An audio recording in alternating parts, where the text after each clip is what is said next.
Could Senate healthcare bill make opioid crisis worse? Conway defends GOP bill amid criticism.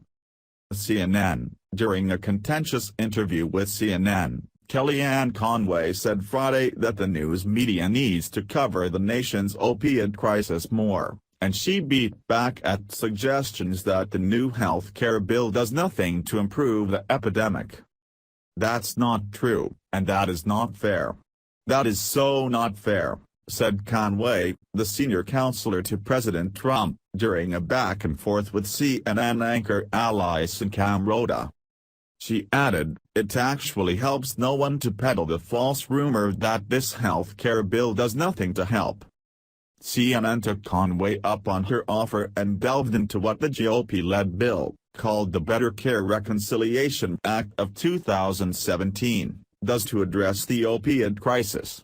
Although Conway defended the bill, those on the front lines say the bill won't help the opioid crisis, and very well could make matters worse.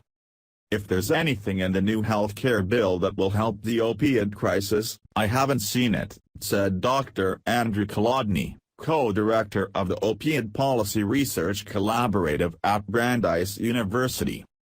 "I would say the health care bill is more likely to make the opioid crisis worse, rather than better," he added. "If people right now who have opioid addiction treatment paid for, and the health care bill results in their loss of coverage, it means people could lose their lives." Conway told CNN that the administration has launched a multi-cabinet assault on this. This month, the U.S. Food and Drug Administration said that drug maker Endo Pharmaceuticals must remove the opioid painkiller Opana from the market. "We will continue to take regulatory steps when we see situations where an opioid product's risks outweigh its benefits," FDA Commissioner Dr. Scott Gottlieb, a Trump appointee, said after the announcement. On Friday, Conway touted $500 million in grants given to states from the Substance Abuse and Mental Health Services Administration under Health and Human Services Secretary Dr. Tom Price.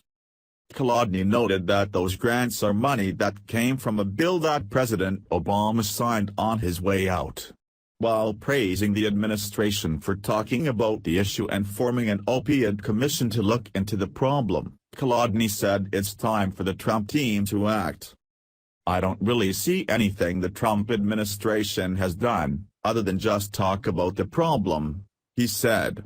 "What I'd like to see from the Trump administration is a large investment in building up an opioid addiction treatment system that doesn't yet exist." The bill proposes $2 billion to boost treatment and recovery services in states next year, far short of the $45 billion over 10 years hoped for by Senator Rob Portman of Ohio.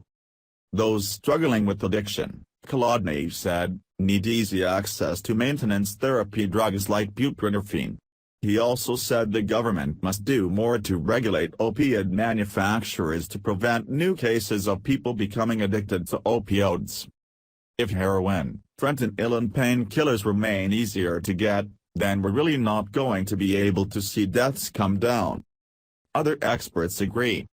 Arthur Evans, CEO of the American Psychological Association, said the new bill will weaken Medicaid and allow states to waive essential health benefits, including for those seeking treatment of their opioid addictions. "At a time that we are trying to get more people access to treatment, we're essentially taking away access," Evans said. "I think this really undermines any efforts that we might have in trying to curb the opioid epidemic. The nation has not seen a reduction in the numbers of people overdosing and becoming addicted," he said, adding that the timing of reducing the numbers of people covered by health insurance is very unfortunate. "The thing we know about addiction is that having coverage does make a difference in terms of people's access and ultimate recovery," Evans said. What would he tell Conway if he were to meet with her? "The net effect is, the bill is going to make it worse," Evans said. "I don't think there's any doubt about that." The National Alliance on Mental Illness also sharply criticized the bill, urging its supporters to call senators to voice their opposition, especially to the billions of dollars in cuts to Medicaid. NAMI opposes this effort to decimate our nation's already struggling mental health system, the organization said in a written statement. We encourage senators to reject this harmful bill, and instead ensure Americans receive the mental health care they need to lead healthy and productive lives. Ohio Governor John Kasich, a Republican whose state is at the epicenter of the opioid crisis, said he was deeply concerned about the bill and the way it was handled behind closed doors. I have deep concerns with details in the U.S. Senate's plan to fix America's health care system and the resources needed to help our most vulnerable, including those who are dealing with drug addiction, mental illness and chronic health problems and have nowhere else to turn, Kasich tweeted. Pennsylvania Governor Tom Wolf slammed the bill, B.C.R.A. Makes care worse for everyone. The Republicans that wrote this bill don't want you to understand the damage it will cause before they vote on it, said Wolf, a Democrat. Kasich and Wolf were among a bipartisan group of governors who wrote a pointed letter to Senate Majority Leader Mitch McConnell and Minority Leader Chuck Schumer ahead of the bill's release this week.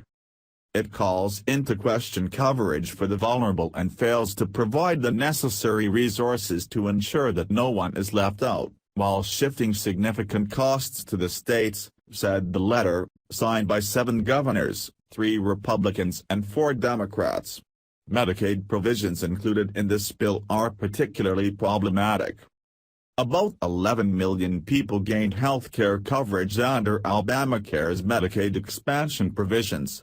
The Senate bill would eliminate the enhanced federal funding for the program by 2024, probably resulting in low-income adults being kicked off the rolls. For states hit hard by the opioid epidemic, addiction specialists say the loss of funding could have a devastating impact on treatment and recovery programs. It should also be noted that although Conway seemed to suggest the media have done little to cover the opioid epidemic, CNN has reported on the issue extensively, including a story published Friday about librarians becoming an unlikely lifeline in America's opioid crisis. Thank you for listening.